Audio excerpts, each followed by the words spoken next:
대한민국 중심 채널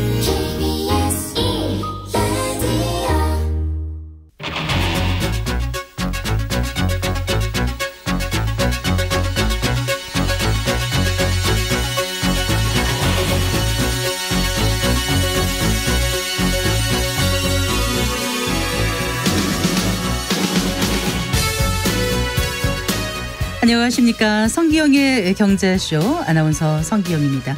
코로나19 팬데믹 이후 국내 주식 투자 인구가 1,400만 명을 넘었다고 합니다. 우리의 노후 자금으로 쓰이는 국민연금까지 포함하면 상당수의 국민이 직간접적으로 주식에 투자하고 있는 셈인데요.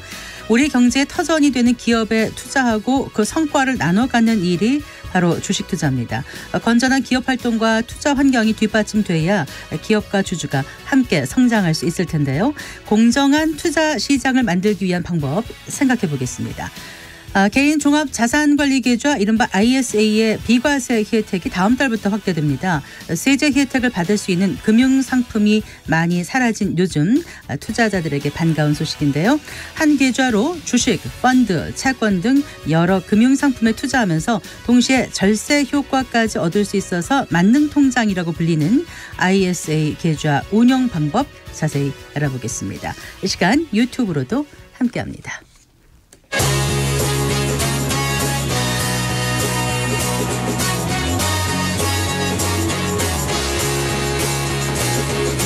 경제 시야를 넓혀드립니다. 투자의 지름길을 안내합니다. 돈 되는 정보를 발견하는 시간. KBS 1라디오 경제쇼.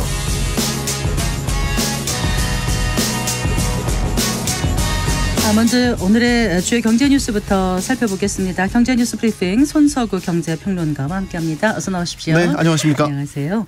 자, 중대재해처벌법 전면 시행이 나흘 앞으로 다가왔는데 일단 그 50인 미만 사업장에 대한 그 적용 유예 문제를 놓고 찬반이 지금 뜨겁다면서요? 네, 지금 굉장히 뜨겁고요. 일단 중대재해처벌법이라는 게 이제 중대재해가 발생하는 경우에 이제 사업주나 경영 책임자에게 이제 징역형 같은 처벌을 내릴 수 있도록 한 법안이지 않습니까?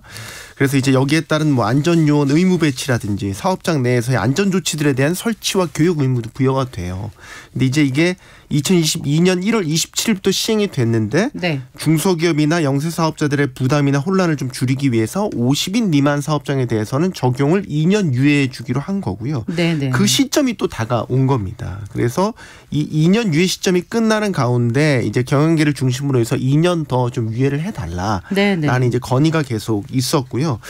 이를 두고 이제 정치권에서 협상을 계속 벌여왔었는데 사실 이제 평행선을 달리는 끝에 어느덧 전면 시행 나흘 앞까지 이렇게 다가오게 된 겁니다. 그동안 왜 합의가 이루어지지 않은 거죠? 일단 여야 간의 협상이 좀 줄다리기가 계속 있었어요. 네. 그러니까 50인 미만 사업장에 대한 적용을 더 유예해 주자라는 거는 지금 정부나 여당에서는 동조하고 있는 상황이에요. 그래서 국민의힘에서는 이제 이미자 의원이 2년째 유예안을 대표 발의한 바가 있거든요.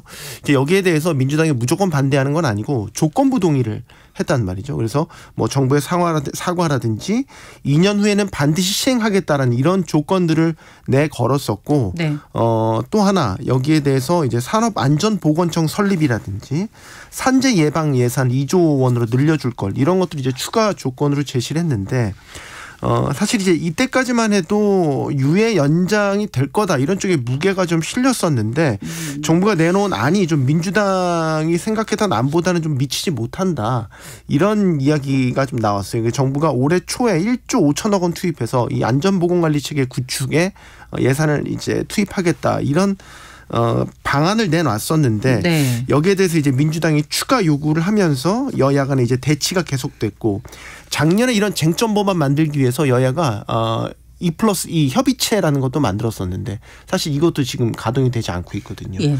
그래서 지금 해당 상임위 법사위인데 법사위에 이게 안건이 상정되지도 못한 상태로 계속해서 평행선을 달리다가 지금 나흘 앞까지 이렇게 다가오게 된 거죠. 네.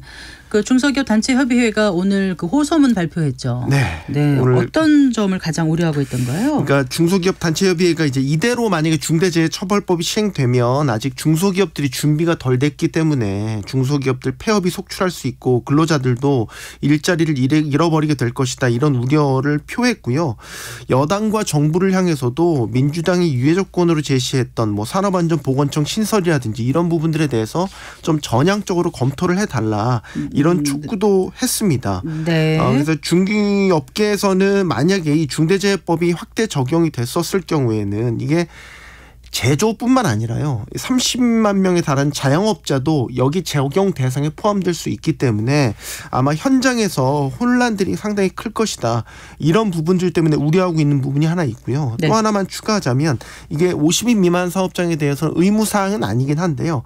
사업장 내에 현장 안전관리사들 이런 부분들을 이제 많이 배치를 해야 됩니다. 근데 이제 중소기업들에게는 이런 안전관리 인원에 대한 구인난 문제도 있고 인건비에 대한 부담도 현실적으로 크겠죠. 있기 때문에 네. 일단은 좀 계속해서 중기업계는 2년 더 유예해 줄 것을 촉구를 하고 있는 그런 네. 상황입니다. 그래요. 자, 이번에 비트코인 얘기 잠깐 좀 해볼까요? 가격이 좀 떨어지고 있나 봐요, 지금. 네, 이게 비트코인이 지금 달러 기준으로요 4만 달러 아래로 네. 떨어졌습니다. 6주 만에 최저치를 기록한 거고요. 우리 한화 기준으로는 한 5,500만 원 아래로 떨어졌다가 지금 그 부근에서 계속해서 거래가 이루어지고 있습니다. 네. 뭐 현재 이제 외국 거래소를 봐도 4만 달러를 가까스로 회복하긴 했는데 이게 투심이 좀 지금 흔들리다 보니까 변동성이 좀 커진 상태고 한 달 기준으로 보면 한 10% 가까이 정도 하락을 한 겁니다. 이게 시점으로 보면 우리 이 경제쇼에서 다뤄봤지만 미 증권거래당국 SEC가 현물 비트코인 ETF를 승인한 게 지난 10일이었어요. 이제 열흘 조금 그렇죠. 지났어요. 근데 이제 네. 이때까지만 해도 비트코인 가격이 뭐 한때 49,000달러까지 이렇게 치솟았다가 지금 한 2주 정도 계속 하락세거든요. 네네. 결국 이제 4만 달러 아래까지 추락한 거죠. 네, 비트코인 현물 ETF 승인이 되면 굉장히 좋아질 거다 이런 전망이 꽤 많았었는데 네. 일단은 선반영이 됐던 걸까요, 기대가? 네. 일단 뚜껑 열어보니까 지금은 좀 시장 예측치하고 좀 다르게 가는 것 같습니다. 맞습니다. 그런 측면이 분명히 있는 것 같습니다. 이게 작년에 비트코인 가격이 이제 상당히 많이 올랐었고 이때 한 7, 80% 올랐던 거는 현물 비트코인 ETF가 승인될 거란 기대감에 많이 올랐던 거고 이제 그 기대감에 들어왔던 일부 뭐 투기 세력들 이런 세력들이 이제 승인 실제로 난 이후에 이제 지금 빠져나가는 과정이다. 이런 분석이 1차적으로 있고요. 또 하나 이제 이번에 SEC의 승인을 끌어낸 그 법원 소송이 해당 이제 현물 ETF를 신청한 곳이 그레이스케일이라는 곳이 있는데 네. 이 그레이스케일이라는 곳에서 판매를 하고 있는 현물 ETF가 거래를 시작하자 그곳에 투자했던 많은 투자자들이 급히 좀 시장에서 이 비트코인들을 처분하고 있는 그런 단계에 있습니다. 이런 요인들이 좀 겹친 것 같습니다. 그럼 하락세가 조금 더 이어질 거로 시장은 전망하고 있습니까? 어떤가요? 조금 엇갈리긴 한데요. 일단 당분간은 좀 하락세가 이어질 것이다라고 보는 게 앞서 말씀드렸던 기대감에 들어왔던 여러 이제 그 매물들 투기 세력들이 좀 빠져나가는 시간이 필요하다라는 건데 그럼 이게 조정이 언제까지 갈 것이냐 여기에 대해서는 조금 시각이 엇갈리긴 해요. 지금 4만 달러라는 선이 붕괴가 됐기 때문에 네. 조정이 이제 금방 멈출 것이다. 길지 않을 것이라는 전망이 있는 반면에 뭐 최근에 이제 JP 모건 같은 데서는 앞으로 비트코인 최대 100억 달러 더 유출될 수 있다. 그래서 더 추가 하락을 점치기도 했기 때문에 아직까지는 시장의 전반적인 전망 부분에 있어서도 엇갈리는 혼선이 나타나고 있습니다. 네. 자, 지난해 주류 가격이 좀 많이 올랐죠. 그런데 이게 네. 식당하고 일반 그 마트나 편의점하고 가격이 좀 오른 폭이 크게 네. 나나요? 어떻습니까? 네, 차이가? 이게 통계적으로 집계를 해보니까 그렇더라고요. 작년에 이제 주류값 소주 맥주값 식당에서 올랐다고 해서 이제 4,000원이었다가 5,000원. 조금 더 비싼 곳은 뭐 6,000원 이런 것도 등장했다. 뭐 이런 것도 이제 보도가 있었는데 이 통계청 국가 통계 포털에 따르면요. 지난해 식당 등에서 판매하는 이제 맥주를 보니까 맥주 소비자 물가 지수가 114.66이었습니다. 그래서 이게 한 해 전과 비교했을 때 6.9% 오른 거고요. 이 6.9% 상승분은 외환 위기 이후 25년 만에 최고치이고요. 이거를 이제 대형마트나 편의점의 맥주 가격 오른 상승률과 비교를 한번 해보니까 네. 대형마트나 편의점에서는 평균 2.4% 올랐습니다. 지난해요. 그러니까 식당에서 인상폭과 비교를 하면 퍼센테이지로 기준으로 비교해보면 2.9배. 네, 네. 3배 가까이 차이가 난 거죠. 소주도 상황은 비슷했습니다. 그래서 한 2.8배 정도 차이가 난 것으로 집계가 됐습니다. 소주인가요? 소주인가요? 소주입니다. 소주 해야 좀 술맛이 더 느껴지니까. 네. 자, 이런 가운데 올해 마트나 편의점에서는 주류 구매 부담은 좀 다소 줄어들 것 같다던데 왜 그렇습니까? 네, 세금이 줄었습니다. 네. 그래서 이제 올해 국산 증류주에 붙는 세금이 줄면서요. 이 소주 출고가 같은 경우는 약 10% 정도 싸지면서 대형마트 편의점 등에서 이제 소주 구매 좀 부담이 줄어들 것 같습니다. 그래서 뭐 실제 우리 많이 먹는 뭐 참이슬, 뭐 진로 이런 주류들 네. 소주 가격들 10.6% 내렸고요. 이제 뭐 다른 그 소주 가격들도 뭐 4에서 5% 정도 가격이 하락했고요. 이에 따라서 이제 대형마트 편의점에서 판매하는 최종 소비자 가격도 10% 정도 인하가 됐습니다. 네.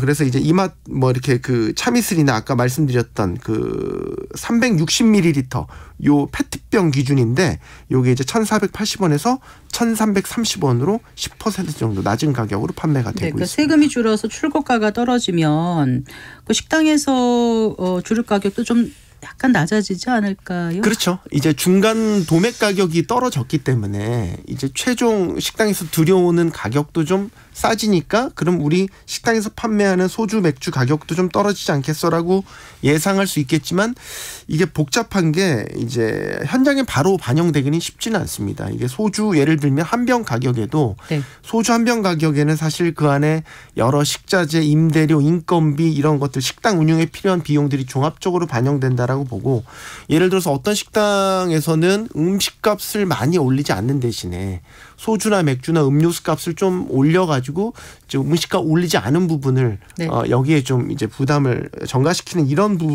식당들도 있기 때문에 당장 소주 맥주값 떨어졌다고 해서 이렇게 식당에 바로 반영되지는 않을 것 같은데 다만 이제 그런 우려는 있죠. 이게 계속해서 올라가다 보면 소비자들도 가격 저항이라는 걸 하거든요. 네, 네. 이렇게 되면 이렇게 되면 나도 이제 식당에서 못 사 먹겠다 이런 생각을 갖는 수준까지 간다면 사실 그거는 뭐 과유불급이 되겠죠. 그래서 아마 적정선에서 가격 형성이 되지 않을까 이런 전망을 해봅니다. 네, 잘 들었습니다. 고맙습니다. 고맙습니다. 경제뉴스 브리핑 손석우 경제평론가와 함께했습니다.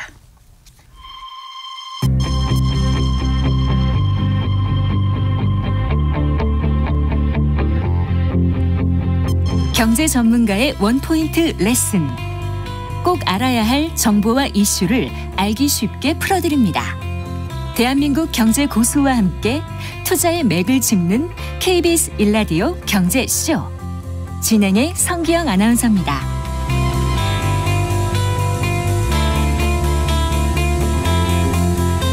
4시 17분입니다. 개미 투자자들의 전설로 불리는 분이시죠. 최근에는 건전한 주식 투자 환경 조성을 위해서 노력하고 계신데요. 박영옥 스마트인컴 대표, 필명은 주식농부입니다. 최근 우리나라 증시제도의 문제점을 지적하는 책을 출간했는데 어떤 내용인지 직접 들어보겠습니다. 박영옥 스마트인컴 대표 스튜디오에 모셨습니다. 반갑습니다. 네, 안녕하세요. 안녕하세요. 반갑습니다. 책을 들고 나오셨어요. 네, 그렇습니다. 표지는 이제 연한 연두색인데 제목은 직접 말씀해 주시겠어요? 네, 주주 권리가 없는 나라입니다. 제목부터가 강렬합니다. 네, 그렇습니다. 네, 주주 권리가 없다라고 단언하셨어요? 사실은 이제 이제 주주 권리가 없다는 표현이 이제 강하긴 하지만 네. 이제 투자자로서 이제 오랜 경험을 이렇게 바탕으로 우리나라에는 이제 주주 권리가 과연 있나 이런 생각을 합니다. 네. 뭐 이제 주주 권리가 그 주총도 의결권을 행사할 수 있는 것만으로 과연 주주 권리가 있다고 이제 말할 수 있을까라는 이제 물음부터 시작을 했습니다. 네. 그래서 뭐 어떻게 보면은 이제 정확하게 주주 권리가 없는 나라가 아니라 주주 가치가 아주 매우 불평등한 나라다. 네. 일부 이제 지배주주와 소수 일반 주주와 그 대주주에게 네. 이게 집중된 그런 형태로 우리 자본시장을 지금 이렇게 이끌어져 왔습니다. 네. 그러니까 뭔가 좀 불균형이다, 불공정이다. 예, 그렇죠. 이런 말씀이신 것 같은데. 네네.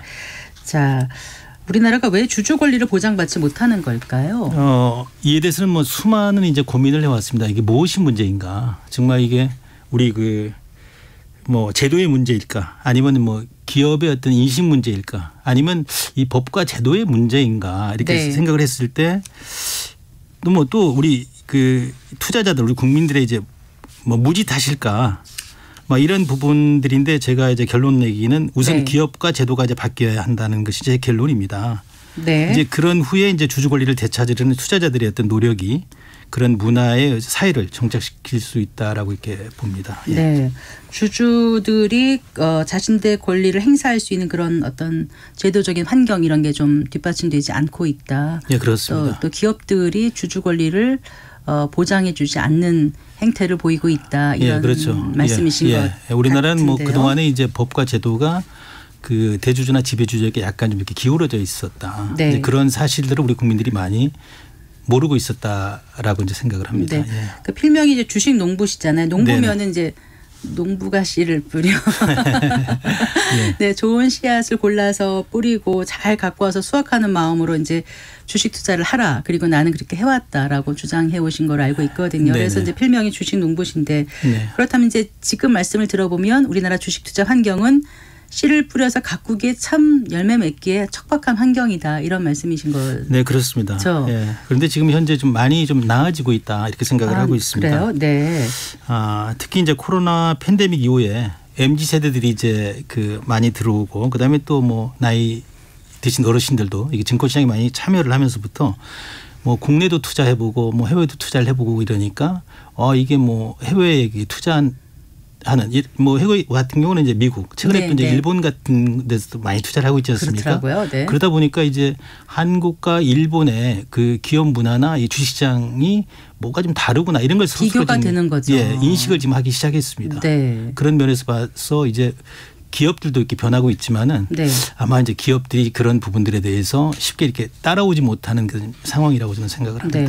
일단 조금은 나아지고 있는 것 같긴 하나 예. 지금까지 상황은 굉장히 좋지 않았는데 예. 하나씩 짚어보면 보통 우리가 코리아 디스카운트 이런 말을 하지 않습니까? 네네. 코리아 디스카운트의 근본적인 원인은 뭐라고 보세요? 뭐 이제 그 여러 가지 이유가 있지만은 과연 이제 투자를 했으면 그 환원이 돼야 돼. 주주 환원이 돼야 되는데 우리나라는 네. 세계에서 제일 이제 주주 환원이 적습니다. 네. 그래서 우리가 이제 일반적으로 뭐 쉽게 풀어서 얘기하면은 우리가 뭐 정말 이렇게 남의 집에 살면은 월세를 내야 되잖아요. 또 돈을 빌리면 또 이자를 내야 되지 않습니까? 네, 네. 그런데 우리는 이제 기업에 이렇게 믿고 투자를 했는데 네. 그 투자하는 기업에서 그 성과를 이렇게 공유하지 않는다고 하면은 투자할 사람이 없지 않습니까? 그렇죠. 그래서 이제 우리 그 자본시장의 어떤 환경은 그 어떻게 보면 이제 이런 부분들이 지금 진행이 되니까 소외가 되잖아요. 네, 네. 그래서 이제 우리나라 사람들이 우리나라 기업에 많이 지금 투자를 해주지 않고 있다. 그래서 어떻게 보면은 전 세계적으로 놓고 보면은 네. 우리나라 시장이 가장 저평가돼 있다라고 생각을 합니다. 네. 그러니까 뭐 지정학적 문제나 거버먼스 문제는 여러 가지 있지만 가장 큰 거는 예. 주주 환원율이 높지 않다. 예, 그렇습니다. 거기에서 코리아 디스카운트가 나올 수밖에 없다 이 그렇죠. 말씀이시군요. 뭐 전 세계적으로 보면 이제 우리는 뭐 경제 이제 10위 그 경제 대국이지 않습니까? 네. 수출로서는 뭐 경제 7위인데도 불구하고 뭐 지금 이제 주주 환원율로 보면은 전 세계적으로 보면은 네. 그 저희가 그 이제 뭐 주주 환원율이라고 하는 것은 이제 기업이 벌어들인 이익에서 배당금과 자사주 매입 등 이제 주주가치 재고를 위해서 얼마나 사용했느냐 네, 그 지표거든요. 비율을 나타내는 거잖아요. 네. 그런데 최근 10년간 이제 세계 각국의 주주 환원율을 보면 이제 미국은 약 92% 정도고 네, 네. 미국을 제외한 선진국이 68%, 개발도상국가는 이제 38%. 이제 중국도 32% 수준인데 한국은 고작 29%에 이렇게 불과합니다. 29%도 이제 배당 성향은 한 19% 정도. 네네. 그다음에 자사주 매입 소각이 한 10% 정도에서 29%입니다. 네. 왜 이렇게 주주 환원율이 낮을까요, 우리는? 그 여러 이유를 꼽을 수 있지만은 네. 결국 주주 환원율을 결정하는 자가 누구인지를 이제 봐야 됩니다. 그래서 이제 우리나라 같은 경우는 이제 소유와 경영이 분리되어 있지 않습니다. 그래서 더 쉽게 얘기하면은 지분율이 가장 높은 지배주주가 네, 네. 경영까지 하고 있는 것이죠. 네. 물론 이제 미국의 대기업을 중에도 이런 경우가 있기는 하지만 창업주의 지분율이 낮기도 하고 이사의 독립성이 강해서 아무리 지배주주라도 자기 멋대로 이렇게 그 결정할 수는 없습니다. 이와 달리 이제 우리나라의 그 대기업들은 네. 뭐 이제 총수가 있는 대기업들은 이제 3.5% 소수 지배권으로 이게 순환 출자를 해서 네, 네. 58%의 그 경영 지배권을 쥐고 있습니다. 예, 예. 그래서 굳이 이제 배당을 하기보다는 여러 자회사를 통해서 뭐 상해금이나 네. 이제 대주주 입장에서 보면 성과급을 가져가는 게 훨씬 유리하지 않습니까? 네, 네. 그리고 또 이런 문제를 해결하기 위해서 이제 이사회가 독립성을 가져야 되는데 네. 뭐 지금 현재 거식이라는 표현 같은 것도 있고 심지어는 이제 감사위원회나 뭐 이사회까지도 네. 그 지배주주소에 종속돼 있는 경우가 우리가 많지 않습니까? 네. 이러다 보니까는 그 역할을 지금 못하고 그래서 이런 인식이 그 아마 이제 주저하는 일이 낮은 이유가 아닌가 이렇게 생각을 합니다. 그 상법 개정안도 지금 좀 활발히 논의가 되고 있는 것 같더라고요. 그동안은 이제 이사가 회사를 위하여라는 그런 문구가 있었는데 이제 그걸 바꿔가지고 주주의 비례적 이익을 위하여 이렇게 넣어버리면 그렇게 함부로 이렇게 할 수 없다 이런 견제 그런데 장치가 이제 저는 이제 그 민주당에서 이제 박주민 의원이나 이제 그 이용호 의원께서 그 상법 개정을 지금 해놨는데 사실 우리나라가 굉장히 선진 그 똑똑한 민족이지 않습니까? 그런데 이제 저는 해석의 차이라고 보는 거거든요. 상법 382조 3항에 보면 이사는 그 법률과 규정에 의해서 회사를 위하여 신의 성실 충실 업무를 다해야 된다 이렇게 규정이 돼 있거든요. 그럼 회사라고 하는 것은 일반 주주가 있고 지배주주가 있습니다. 그러면 이 법이라는 게 그 약자의 편에 서야 되지 않습니까? 그러면 이사회가 그 일반 지배주주보다는 일반 주주의 그 입장을 대변해야 되는데 우리는 이사회가 지배주주 입장을 이렇게 대변하고 있지 않습니까? 그래서 저는 그 상법의 개정도 결국 회사라고 하는 것은 그 주주가 있고 이사회가 있고 감사위원회가 있습니다. 그런데 이게 서로 이제 견제하고 감시하면서 회사가 건강하게 이렇게 가고 그 성과가 나면은 이제 그 주주의 그 비례적 이익이 보호될 수 있도록 저 성과가 이게 고르게 분배가 돼야 되는데 우리는 그게 지금 되고 있지 않지 않습니까? 그래서 저는 이제 이게 그 해석의 문제라고 생각을 하거든요. 그런데 우리는 이제 그 삼성물산과 제일모직 그 합병권에 대해서 대법원에서 그 판결을 그 회사를 위하여 이사는 회사를 위하여 그 주주는 이제 빠져 있지 않습니까? 그래서 뭐 주주가 손해를 보더라도 회사에 그 손해가 없다고 하면은 문제가 없다라고 이렇게 판결한 게 저는 이제 큰 문제라고 생각을 합니다. 그 당시 삼성과 제일모직 합병이 0.35대 1대 1의 합병 비율로 돼가지고 그때 좀 많이 공분을 산 부분도 있었죠. 그렇죠. 자, 지금 그 이제 주주 환율 비율이 낮다. 그래서 코리아 디스카운트의 원인이다까지 말씀을 해주셨는데 최근에 정부가 그 PBR 그러니까 정책을 시행해서 일본 정부가 그래서 이제 일본 증시가 많이 올라왔다는 것을 착안해서 우리도 한번 그렇게 해보자. 일본 따라가서 한번 해보자. 이런 걸 어제 발표한 걸로 알고 있거든요. 그거에 대해서는 어떻게 저는 굉장히 긍정적으로 바라봅니다.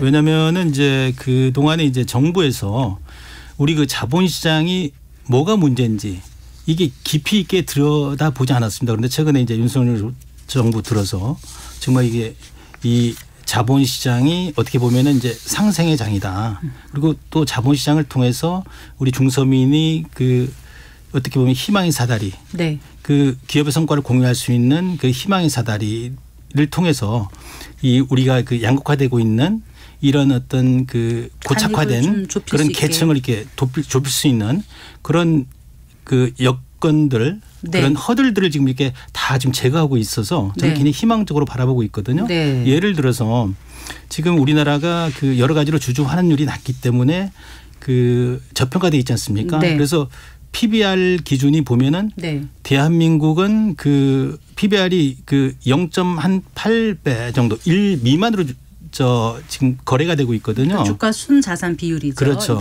그래서 대만 같은 경우는 이제 그 비교를 많이 합니다만은 한 2배 정도, 미국은 한 4배 정도 됩니다. 그렇더라고요. 그래서 이게 뭐가 문제냐 이렇게 얘기를 하지 않습니까? 상장사라고 하는 것은 그 미래의 가치에 대해서 프리미엄을 가지는 거지 않습니까? 그래서 저는 이제 투자하면서 PBR 1배 미만 주식은 상장할 이유가 없다라고 생각이 되거든요.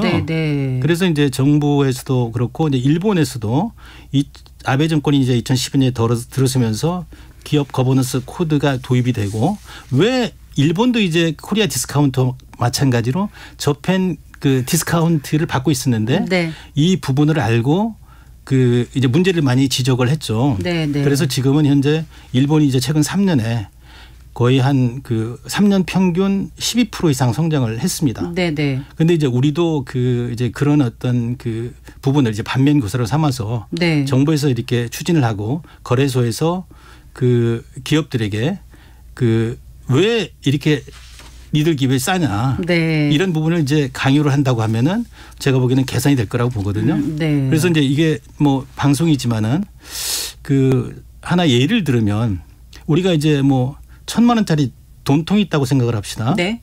그런데 이제 이 1,000만 원짜리 돈통이 있는데 매년 이제 100만 원씩 들어온다고 생각을 네네. 하면은 이 돈통의 거래가 적어도 그 1,000만 원 이상이 거래가 돼야 되지 않습니까? 네, 그렇죠. 네. 그런데 우리는 이런 것들이 200~300만 원이 거래가 되고 있거든요. 네. 이렇게 거래가 되는 이유는 우리가 뭐 우리나라는 이제 그 전 세계에서 가장 높게 PBR 그 1배 미만의 거래되는 것들이 거의 60%가 넘습니다. 네. 미국은 3% 정도가 안 됩니다. 네. 일본도 이제 그 60%가 넘었다가 지금 한 50%까지 좀 네네. 낮춰져 있거든요.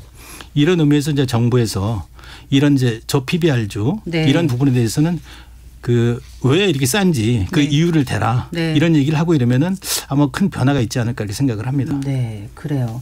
기업 스스로 가치 제고를 할 수 있는 그런 계획을 내놓도록 하고 그만큼 정당한 PBR로 인정받을 수 있게끔 유도하겠다 이런 게 이제 정부의 예, 그렇죠. 목표인 것 같고요. 그렇게 된다면 이제 제대로 좀 평가를 받아서 전체적으로 시장이 좀 상승할 수 있는 그런 효과가 있지 않을까 네, 싶은데, 그렇죠. 네, 예. 그 이제 책 제목이 뭐라 그러셨죠? 아까 그 주주 권리가 없는 나라. 나라입니다. 예. 네, 거기에 그래서 주주 권리가 왜 없는 건지 여러 가지를 써놓으셨고 그럼 네. 앞으로 우리는 어떻게 나아가는가 제시를 해놓으신 걸로 제가 알고 있거든요. 네네. 간략하게 좀 짚어주세요. 가장 시급한 게 뭘까요? 일단. 뭐 이제 우리나라는 이제 그 주주 가치를 훼손하는 행위가 네. 뭐 수없이 많이 있습니다. 그동안에 이제 법과 제도가 합법적으로 일반 주주의 그 부를 이렇게 그 훼손해서 가치를 해서 자기 그 사익을 편취를 할 수 있도록 이렇게 법이 이렇게 기울어져 있었습니다. 네. 그런데 이제 그런 부분에 대해서 그 이제 이 책에 네. 그 주주 가치를 이렇게 주주 가치나 기업 가치를 훼손하는 8가지 이렇게 적어놨습니다. 네. 그래서 첫 번째가 합병 비율을 시가로 결정하는 나라. 네. 자, 눈에 띄는 건 이제 물적 분할 후에 동시 상장을 허용하는 나라. 예. 그다음에 증거 개시 제도가 없는 나라 이게 크게 눈에 띄더라고요. 예. 하나씩 잠깐씩 좀 짚어볼까요? 예를 들어서 이제 그 합병 비율을 이제 시가로 결정하는 나라. 우리나라는 시가 만능주의입니다. 네. 모든 부분이 이제 이렇게 시가로 결정되기 때문에 증권거래소에서 거래되는 시가라고 하는 것은 그 일반인들이 만들어낸 거래거든요. 네. 그런데 이제 시가라고 하는 것은 그 얼마든지 네. 지배주주나 경영진들이 네. 장기적으로 뭐 그 주가를 저는 조작할 수 있다라고 생각을 그러니까 합니다. 본연의 가치하고 다를 수도 있다는 그렇죠. 거잖아요. 시가가. 예. 예. 네. 그래서 이제 여러 가지로 뭐 이제 그동안에 이제 뭐 크게 했던 우리나라 대표적인 기업 삼성물산과 제일모직 제일모직의 합병 사례도 그 이 제일모직의 그 대주 지분이 많은 것들이 높게 평가를 하고 네. 그다음에 이제 그 삼성물산의 그 잠자리에 있는 기업을 이렇게 낮게 평가해서 그 시기에 네. 맞춰 가지고 이렇게 그 합병을 결정을 해가지고 이제 공분을 이렇게 네. 산 예가 있지 않습니까? 네. 그래서 저는 이제 이 시가로 하는 게 아니라 공정 가치로 이렇게 평가를 해야 된다는 말씀을 이렇게 드리고 물적 분할로 동시 상장은 그다음에 이제 물적 분할로 동시 상장이라고 하는 것은 우리가 이제 제 책에는 이제 그런 얘기를 드러났습니다. 우리가 뭐 정말 그 여행을 갈 때 네. 뭐 KTX나 열차를 타고 갈 때 우리가 뭐 특별한 그 상황이 아니면 네. 그 우리가 그 탄 그 좌석에 앉아 있으면은 목적지까지 가지 않습니까? 네, 네. 그런데 만약에 그 가다가 내 탄 그 열차는 멈춰 있고 네. 뭐 앞칸이나 앞칸만 간다라고 생각을 해보십시오. 네. 이 황당한 일이지 않습니까? 네, 그런데 네. 이런 게 우리 실제는 일어나지 않는데 네. 우리 증권시장에는 이런 일들이 많이 발생이 되고 있는 거거든요. 네. 한 예를 들어서 좋은 분사를 시키는 거죠. 물적 분할을 하는 거죠. 예를 들어서 뭐 이제 뭐 다 아는 얘기니까 LG화학이 이제 LG에너지솔루션과 이렇게 합병을 할 때 네. LG화학의 그 모의사 주주들은 네. 정말 그 이 배터리 사업의 비전을 보고 네. 정말 어려운 시기에 정말 참고 견뎠는데 인고의 세월을 보냈는데 예, 이게 이제 돈이 될 만하니까 갑자기. 그 지배주 입장에서는 띄어내서 네. 그 증시통에서 상장을 자금을 시키니까. 조달하고 이렇게 네. 상장을 이렇게 하다 보니까 네. 이 모의사 주주들 입장에서 보면은 네. 정말 닥쳤던 개 지봉 쳐다보는 격이 되지 그래서 그 않습니까? 당시에 그 LG화학 시가총액이 수십조 원 증발했다고 하더라고요. 뭐 거의 그냥 뭐 그 네. 50조 이상 이렇게 증발을 해버렸죠. 네. 그래서 이런 일들이 예. 이제 발생이 됐는데도 불구하고 예, 우리 예. 투자자들이 예. 이거에 대해서 이제 그 이 가치 회복, 주주 네. 권리 회복을 할 수 있는 그런 그 수단이나 방법이 없는 게 이게 문제입니다. 그래요. 그래서 한국 증시에만 있는 주주권리 침탈제도 8가지에서 쭉 해줬는데 이걸 다 시간 관계상 다 해볼 수는 없고 어쨌거나 이제 이런 증시에 기울어진 운동장 불공정을 바로 잡는 게 결국은 코리아 디스카운트를 해결할 수 있고 자산의 쏠림 현상 우리 같은 경우 이제 부동산 공화국이라 불리지 않습니까? 그런 것도 이제 해결하는 방법이라고 책에 써놓으셨더라고요. 예, 맞습니다. 자 그렇다면 이제 주주 민주주의 실현을 위해서 어떤 걸 하면 좋겠다는 말씀이세요? 그 뭐 여러 가지 이제 이렇게 그 말씀을 이렇게 드릴 수가 있는데요. 사실은 이제 그 우리나라의 가장 큰 문제는 이제 주주 환율이 낮지만은 주주 환율이 낮은 이유는 이제 이 거버넌스 문제 때문에 그렇거든요. 그래서 이 거버넌스를 정말 개선을 하는 게 가장 급선무고 제가 이제 한 30년 이상 주식 투자를 해오면서 야 이게 주식 투자가 이게 모두가 함께 더불어서 잘 살 수 있는 아주 넓고 큰 길이다라는 얘기를 제가 수없이 하고 또 주식회사 제도나 증권시장이 인간이 만들어낸 최고의 어떤 공유 시스템이라고 저는 얘기를 해왔습니다. 그래서 우리가 산업화 이후에 역사적으로 놓고 보면 정말 그 주식회사 제도와 증권시장을 잘 이용한 민족이나 국가들이 세상을 지배해왔거든요. 그래서 과거에 뭐 포르투갈부터 시작해서 네덜란드, 영국, 지금의 미국의 주주 자본주의가 세상을 지배하고 있지 않습니까? 그래서 그런데 이제 다행스럽게도 우리 대한민국엔 정말 세계에 내놓아도 자랑스러운 기업들이 많이 있고 그런 기업의 성과를 공유할 수 있는 이 주식시장이 잘 발달돼 있는데 우리 국민들이 이제 많이 투자하지 못하고 또 투자는 많이 하지만은 길게 이렇게 장기 투자해서 기업의 성과를 공유할 수 있는 투자 환경의 문화가 정착되지 않아서 완전히 이렇게 증권시장이 투전판처럼 이렇게 흘러가고 있습니다. 그래서 그런 요인에는 이제 기업 거버넌스가 문제가 있고 배당 문제도 있고 뭐 상속 증여 배당 소득 여러 개 짚어주셨더라고요. 대주주도 이제 배당을 통해서 성과를 공유할 수 있는 투자 환경 문화가 만들어지면 좋겠다. 그래서 대주주한테도 그 배당 소득 분리과세를 그 15.4%로 지금 그 좀 적용을 해서 대주주가 배당을 통해서 성과를 공유하게 되면 그 대주주 지분이 많아봐야 20, 30% 되지 않습니까? 그럼 나머지 7, 80%가 그 이 기업의 그 성과를 공유할 수 있는 게 만들어집니다. 그래서 그 과거에 그 박근혜 대통령 시절에는 그 이 배당 소득 분리과세를 15.4%에서 9.9% 낮아가지고 배당 성향이 17%에서 24%까지 올라가다가 그 2018년도에 그게 한시적으로 이렇게 그 끝나서 이제 그 다시 또 이렇게 올라가지 않는 경우가 있는데 정말 이 우리가 이제 산업 구조나 이런 것들도 자영업자 비율이 높지 않습니까? 그런데 자영업자들이 지속적으로 그 이렇게 성공하면서 이렇게 끌고 나가는 건 어렵다. 그래서 그 장기 투자자에 대한 어떤 세제 혜택과 더불어서 65세대 인구 저 사람에게는 주식 투자를 통해서 정말 이게 그 이 노후 대책을 할 수 있도록 배당 소득 분리과세를 이렇게 저 확대하거나 면제해 주는 그런 정책이 좀 주어지면 좋겠고. 지금 시간 관계상 다 말씀을 드릴 수가 없어서 너무 아쉽습니다. 그래서 뭐 공매도 관련해서 또 금융범죄 처벌에 대해서 엄단해야 된다 이런 여러 가지 목소리를 지금 책을 통해서 내주고 계신데 4,500만 원을 투자해서 나중에는 자본 가치가 뭐 2천억에는 넘기도 했다. 투자 성과를 놀라운 성과도 얻으셨고 사실 IMF 외환위기 때 집도 다 팔고 월세를 전전하시다가 지금의 자리까지 오게 되셨는데 많은 분들은 사실 이거 듣고 싶을 것 같아요. 이제 주식을 좀 관심을 갖고 있는데 어떻게 접근해야 될지 또 올해 좀 시장에서 좀 관심을 가져볼 만한 어떤 그런 종목들은 어떤 제가 이제 그 말씀 간단히 해주시는 거로 투자 환경이 이제 농부가 농사짓다 투자해도 성공할 수 있는 투자 환경이나 문화가 만들어져야 된다고 보거든요. 저도 이제 2015년도까지는 이제 자산이 굉장히 크게 이렇게 잘 불어났는데 2015년 이후부터는 자산이 있게 그 오히려 내가 투자한 기업은 크게 성장하고 발전했는데 그 뭐 여러 가지 이제 이유로 주가는 이렇게 떨어져 가지고 그랬나요? 15년 기준으로 2천억 원이라고 제가 봤거든요. 2015년도에 뭐 사실 제가 이제 10개 기업의 그 5% 이상 신고가 된 게 이제 뭐 2천억이 사실 넘었습니다. 이제 그런 상황인데 그 이제 투자자들 입장에서는 여러 가지 어떤 기업의 어떤 불합리한 제도라든가 이제 자본시장의 어떤 불공정한 문제 이런 것들에 대해서 우리 국민들도 알고 있고 이제 국가도 지금 이렇게 알고 있어서 이런 것들을 개선하려고 하는 노력들을 하고 있지 않습니까? 그런데 우리는 그동안에 이런 여러 가지 문제점들을 모르고 있었습니다. 그래서 이런 불합리하고 불공정한 부분이 있더라도 우리는 기업에 의존해서 살아가야 됩니다. 왜냐하면 기업은 집단지성과 기술 혁신을 통해서 지속적으로 성장하고 발전해 나가지 않습니까?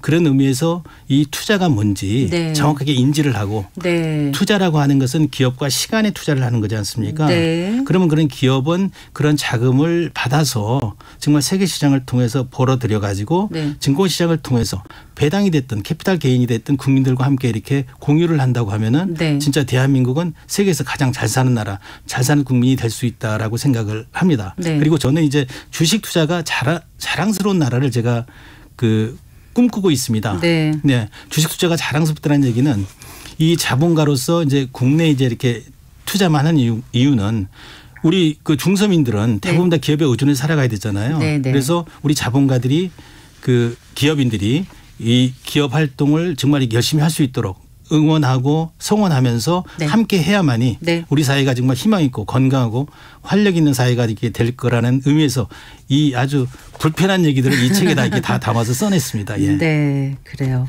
기업의 이익을 공유할 수 있는 그런 공정한 어떤 환경이 조성되기를 바라는 마음으로 네, 오늘 말씀 여기서 듣겠습니다. 네, 감사합니다.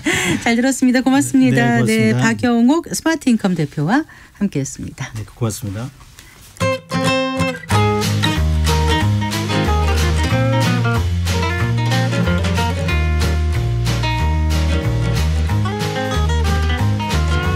경제 맛집 투자 핫플. 지금은 돈 벌기 딱 좋은 시간. KBS 1라디오 경제쇼.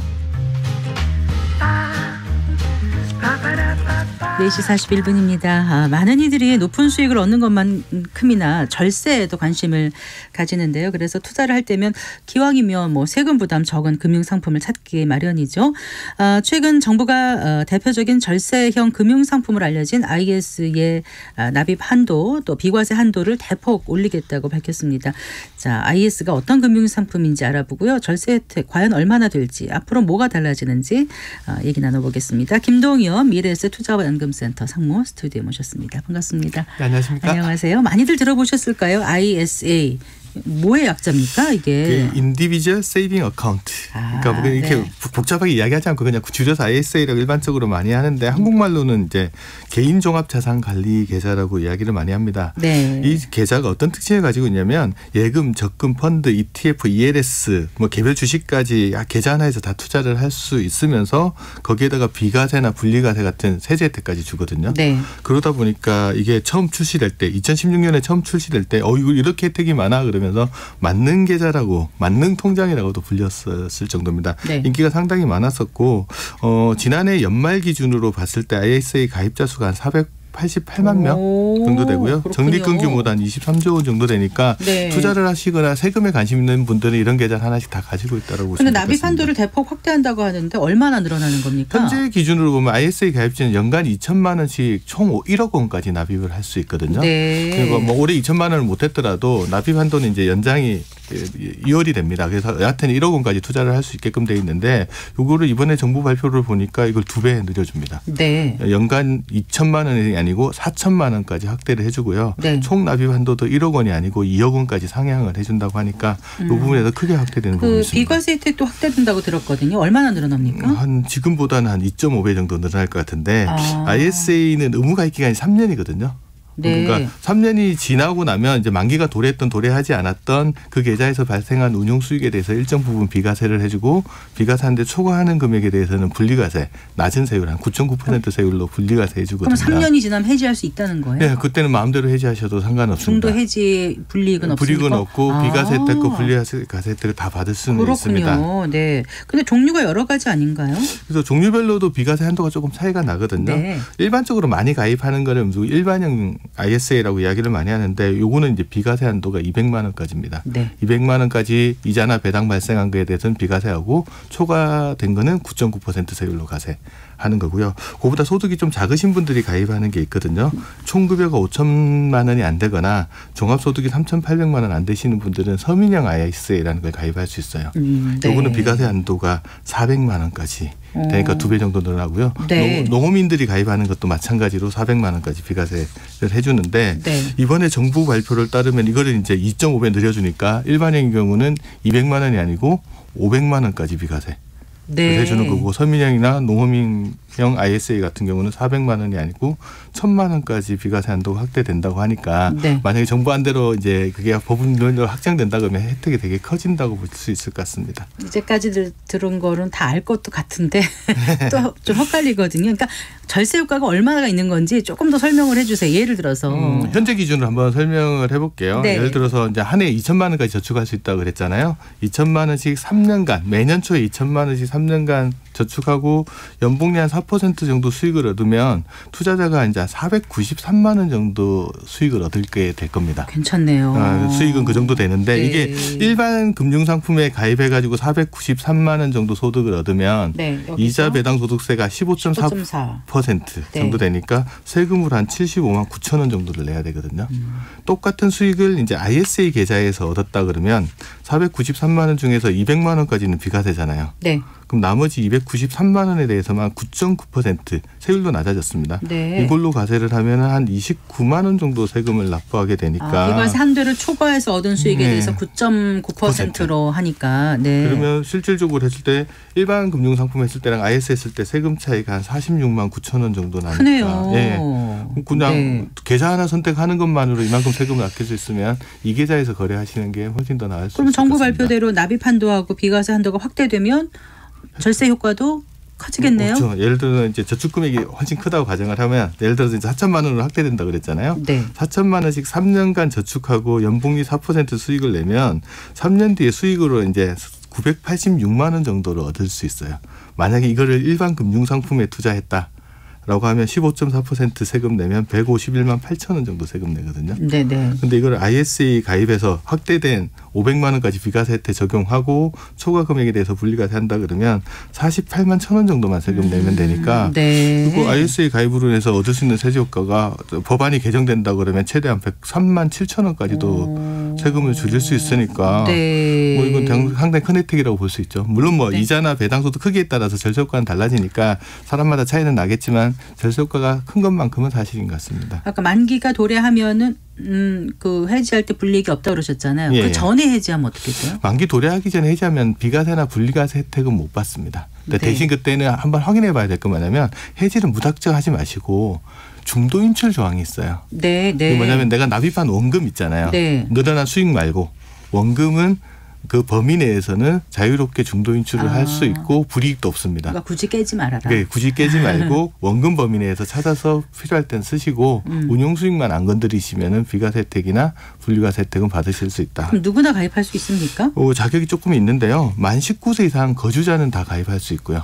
어디 국내 거주자? 국내 거주자는 네네. 가입할 수 있고요. 근데 근로소득이 있는 경우에는 15세 이상자면은 가입할 수 있다라고 보시면 됩니다. 다만 이제 ISA 계좌는 한 명이 하나만 가입할 수 있습니다. 전 금융기관 통틀어서. 그래서 네. 처음 가입하실 당시에 자기한테 맞는 금융기관을 고르는 게 되게 중요할 거라고 네. 봅니다. 그러면 금융소득 종합과세 대상자들 있지 않습니까?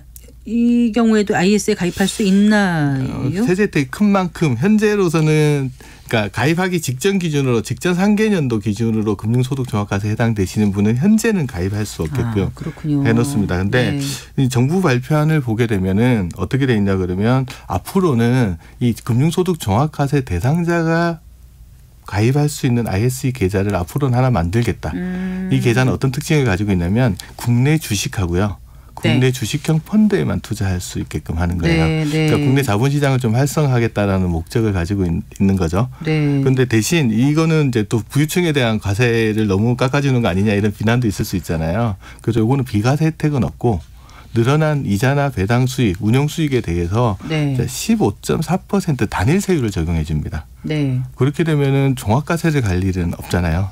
그래서 종합과세에 대한 세부담 없이 네. ISA 투자를 할 수 있는 국내 투자형 ISA가 이번에 개정안에 들어있어서 네. 만약에 이 법안이 개정된다면 그런 부분들 이제 국내 배당 투자하시는 분들이나 이런 분들 관심 좀 있을 것 같습니다. 네. 그러니까 국내 투자형 ISA는 국내 배당주 투자자라면 관심을 가져볼만. 그렇죠. 왜냐하면 우리 한가요? 국내 주식에 투자할 때 보면 네. 주식을 사고 팔았을 때 매매 차익은 비과세잖아요. 근데 그 주식에서 나오는 배당 수익만 이제 배당 소득세로 과세를 하고 있기 때문에 네. 일반적으로 매매 차익을 노리고 투자하시는 분 입장에서 어차피 비과세니까 큰 의미가 없는데 내가 주식을 좀 많이 투자를 하고 거기서 나오는 배당 소득 때문에 금융소득 종합과세 우려가 있거나 세금을 많이 내야 되시는 분이면 이 ISA 계좌를 기본으로 만약에 바뀐 제도가 시행된다면 그걸 기본으로 해서 이제 투자를 하시게 되면 세금도 절감하고 종합과세 우려도 덜어낼 수 있을 것 같습니다. IS 가입자가 국내 주식에 직접 투자할 수도 있죠? 지금 과거에는 안 됐었는데 2021년도에 좀 제도가 바뀌었습니다. 과거에 2016년도에 제도가 생길 때 처음에는 ISA 제도 도입한 목적이 크게 두 가지가 있었습니다. 국민들의 재산 형성을 네. 돕겠다. 네. 두 번째 그 돈 가지고 자본시장을 좀 활성화하겠다는 목적을 두 가지를 가지고 있었는데 처음 제도 도입하면서 이게 ISA에서 투자할 수 있는 상품들을 여러 개 열어주면서 여기 예금과 적금도 같이 넣어버렸거든요. 그 사람들이 어떤 거 투자하겠습니까?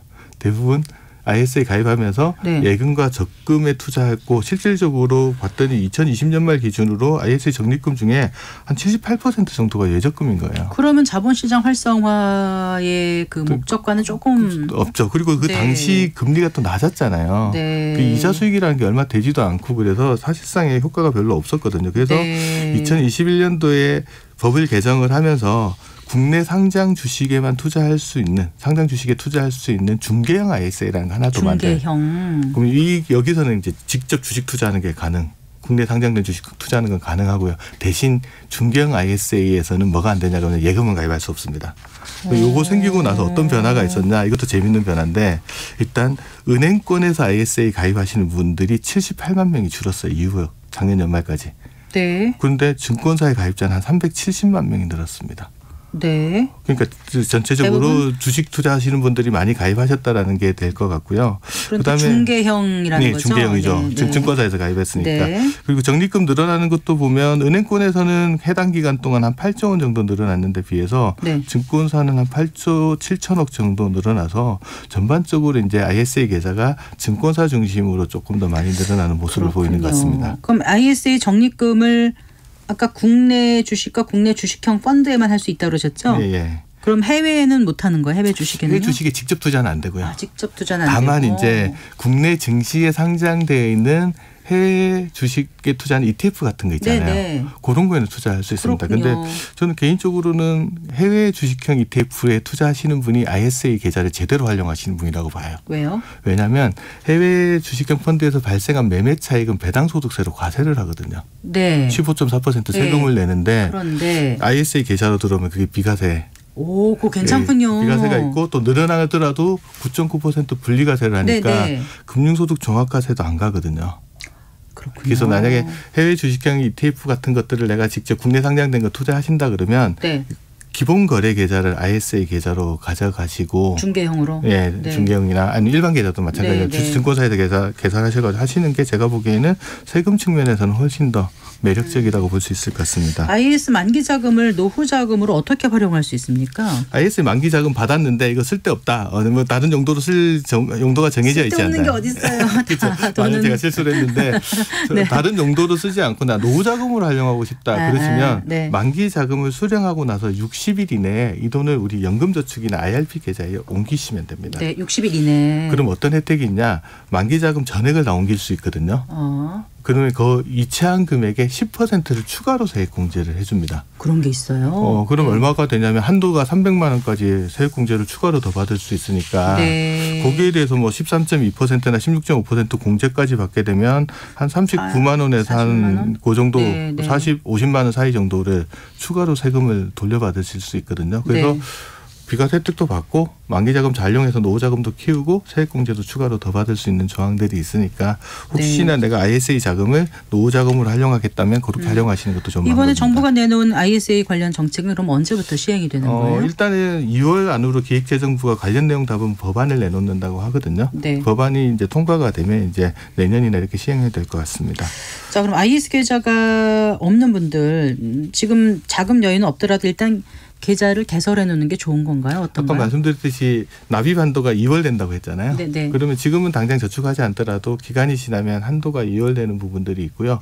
만기는 자기가 연장도 하고 땡길 수도 있거든요. 의무가입기간만 지나면. 3년? 네. 의무가입기간만 지나면 조정할 수 있기 때문에 미리 가입해 두시는 것도 좋은 방법인 것 같습니다. 네. 알겠습니다. 오늘 말씀 잘 들었습니다. 고맙습니다. 네. 감사합니다. LS 투자와 연금센터의 김동엽 상무와 함께했습니다. 마칠 시간입니다. 성기영의 경제쇼 오늘 순서 여기서 인사드릴게요. 저는 아나운서 성기영이었습니다. 고맙습니다.